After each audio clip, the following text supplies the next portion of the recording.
Hey, it's Erin. I'm here at Tallgrass Film Festival in Wichita, Kansas with the incredible, talented Justin Johnson. Thank you. But I wanted to say the incredible, talented Justin Johnson because people are already familiar with your work. Some people are, yes. Definitely our audience. Yeah, most likely. I Yeah. co-founded a YouTube channel called Indie Mogul with my production partner Eric Beck, and we did a show called Backyard Effects, which was like a very popular DIY filmmaking show back in the day. We won a couple Webbies, and the channel's got like 200 million views and almost a million subscribers. And so that's probably on the internet one of the things that I was like I just was kind of like the Lorne Michaels, like hidden away in the background. So most people don't recognize me, but sometimes. But they're probably very familiar with your body of work. We do a series for Wired magazine called Battle Damage, where we test technology to its extremes. And on May the 4th, we released our Superstar Destroyer video, which was a 4-foot long, it's like an $800 Lego set. It's 4 feet long, and it took 2 days to build. And we dropped it from a crane, like 15 feet up in the air, and dropped it like just straight in the ground. We got 1 million views in a day. It was one of the top 3 videos on YouTube. And it was just nuts. But people either were like, they loved it, or they thought we were monsters Right. for destroying this thing. But it's Lego. They go back together. That's the point. So either way, love him or hate him, Justin, we are actually here to talk about your role at Tallgrass Film Festival this year. And what was it called? Double Digits, the story of a neighborhood movie star. My production partner Eric and I, this is our first feature film. And for me, as a documentary director, I've done a lot of short form stuff. I've actually been creating video online for the last 15 years. I was Wow. I'm known as the internet's original video blogger. That's incredible. I was literally posting videos of my life in like the late 90s, early 2000s, and selling DVDs of those to my small number of fans. Years before there was YouTube pre-roll, I was like paying my $150 a month rent in Wisconsin by mailing out DVDs of my video blogs to survive. I want to live in Wisconsin. Is that how much the rent is there? It was, yeah, it's like everything was just, yeah, so cheap. And when I lived in New York, I was like, man, I would just kill if that was my rent now. No, but Yeah. that was my life. I was posting videos online when it was really weird. And now that the world is a totally different place. Okay, so you came from this place where people were like, you do what for a Yeah. living? You internet videos? You put videos of yourself on the internet, they're like, that's creepy and maybe dangerous. But for me, coming from a small town in Wisconsin, it was my only real avenue to an audience outside of public access. So, what is the film about and why should people go see it? So the film, I call it like a hybrid. One of my favorite documentaries of all time is called American Movie.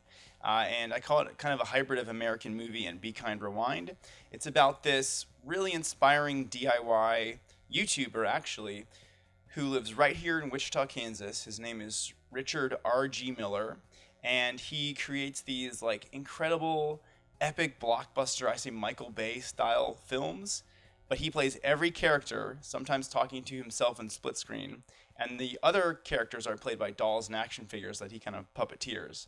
And normally you think of a YouTuber, you think of like, oh, they're like some 20-something-year-old kid, living in like, whatever, London or something. But this guy is 52 years old, and he casts himself as like an incredible action hero in these like hour-long films that he posts on YouTube. And does he have a good following in the film? No. That's why the title, actually, when I discovered him, he had like 37 subscribers on YouTube. And so the title of the film, Double Digits, is his answer to my question: how many views on YouTube do you need before you consider your film a success? So more than 9 views on YouTube. And he's like, if I get double digits, it's a hit. And these films take him 6 months to make. Hours and hours and hours and days of work, because he's doing everything himself with zero budget. And when he's not making these films, when I met him, his job was working from 1 a.m. to 1 p.m. serving food at a local prison. So imagine like going to your job, graveyard shift, 12 hours, you come home and put on your superhero suit and like, beat up bad guys in front of a green screen. Just like Wow. really incredible stuff. Yeah, and that, takes a lot of work. Where did you find this? Did you just find him on the internet? Yeah, pretty much. When I was in New York, I was one of the first employees at a company called next new networks. And we created stuff like Auto Tune the News, which was a big thing, and like Obama Girl back in the 2008 election. Like I've Got a Crush on Obama, that came out of our company. So we were basically creating professional YouTube content way before that. Like there was even money on YouTube. It was just kind of a place to show stuff. So through Indie Mogul, the DIY filmmaking network that Eric and I started, Richard found us. And so I really say he found us because he was aware of the network and he wanted to get his stuff shown more places. And so what happened is he tried to submit one of his internet art films, is what he calls them. He tried to submit it on the website, but it didn't work. I think the file size was too big or something. So he ended up tracking down the address for our startup that we were working at in New York, and he found like the legal department address and literally mailed a physical DVD to the lawyer at the company we were at. Wow. And in the mail, it was just like nothing. I remember there was like a little letter on it, but the lawyer's getting this like kind of anonymous DVD in the mail from Kansas, and he thought it was like a computer virus. He's like didn't want to put it in his computer because he was going to hack like all of our financial records or something. So finally, the tech guys, told him it wasn't a virus, and he put it in, and it was this one of these first movies, and it was RG like superimposed into like this tiny like car like driving around with explosions everywhere, and it was just so out there and so fascinating that when I saw it, I was like, I need to meet this guy. There's got to be a story here, and that was about 6 years ago when I first found him. So and he presented himself to you. Yeah, he just mailed that DVD, and that's how we found him. Just out of curiosity, how many times have you shown your film? How many times have I shown it like at festivals? Uh-huh. This is actually the North American premiere. So only the second time. Okay, so do you anticipate that his videos will begin seeing a huge amount of views? I hope so. I mean, we did our world premiere about a month ago in Austria. Like in a little town in the Alps in Austria was the first festival on our festival schedule. And so I was like, how amazing is it that this guy from Wichita like is playing in Europe? Like this is, I would never imagine it, and for him I'm sure it's even wilder. So no, we had an incredible response on Thursday night when the film aired. We had it was almost 300 people in the theater, and then we had 2 standing ovations. It was like absolutely thrilling and incredible because people are realizing what a gem this guy is, and I think really considering him kind of a local treasure. And so I know that when the film's coming out on iTunes and Xbox and everything else December 8th. So I'm really looking forward to his story getting out there to a broad audience, because I know when you see the film you can't help but want to learn more about him and his films. And so my dream is that he builds a sustainable audience on YouTube or maybe through Patreon or whatever that allows him to quit these kind of soul-crushing jobs that he has to work to survive out here and just make his movies full-time. Because he's been making movies for 35 years, ever since he was a teenager. Wow. So to wait that long to really like have a chance at it, like I would just be thrilled if he could. And have a full-length documentary made about him. And for him, that's extra crazy.